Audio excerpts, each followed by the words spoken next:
Democrat Senator Chris Murphy from Connecticut just appeared on MSNBC to make a big announcement. He has decided to unfollow President Trump on Twitter. I just, yesterday morning, I just decided that I had had enough. It's just, to me, I think a moment in time where we all need to find ways to sort of lift up the way in which we talk. And sometimes I get trapped by reading the president's Twitter feed and trying to immediately respond to it. And I don't want to be in that cycle anymore. This is a real lower third, by the way. I didn't Photoshop this. Senator Murphy on unfollowing Trump on Twitter. If you happen to live in Connecticut, I'm sorry that this man is one of your senators, but don't feel too bad because I live in California and Kamala Harris is one of mine. It appears that Senator Murphy has started a movement, however, and the twits on Twitter are now using the hashtag unfollow Trump, encouraging others to follow in his footsteps. CNN has weighed in on the movement, asking, what if we all unfollow Trump on Twitter? Some say that Trump should be banned from Twitter, and I wholeheartedly agree, says this alleged journalist.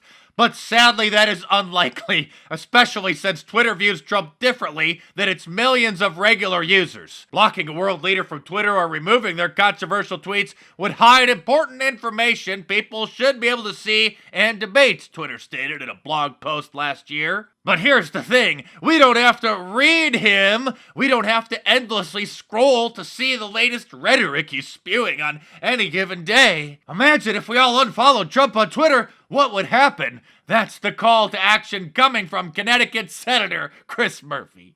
Congressman Ted Lieu from California says that he applauds those who are unfollowing Trump because his Twitter feed is filled with hate and lies. And Donald Trump has no sense of humor, so his tweets are repetitive and boring. But he says that he will continue to read them so that other Democrats don't have to.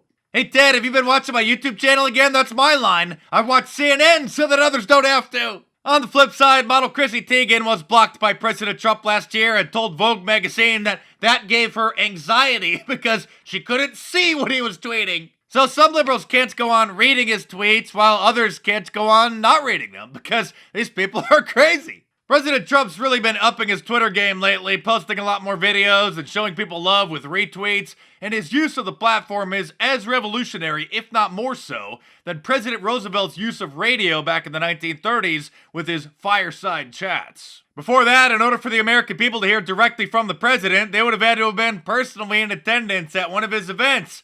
And one of the only other ways for people to hear what the president had to say was to read about it in the paper, if you could trust the paper to print it accurately or to print it at all. But now, thankfully, we all have a direct line of communication right from the president. These tweets from the president roll in over the weekend. In all, the president sent or shared 15 tweets. In another tweet, these tweeting. So he tweeted this late on Friday night. He said, LeBron James was just interviewed by the dumbest man on television, Don Lemon. His tweet prompted fresh criticism from Democrats. We begin this morning with the president pouncing on the media. President Trump tweeting out this video over the weekend. Look, I know people say, and folks are saying to us, we have to ignore the noise. We have to ignore the tweets.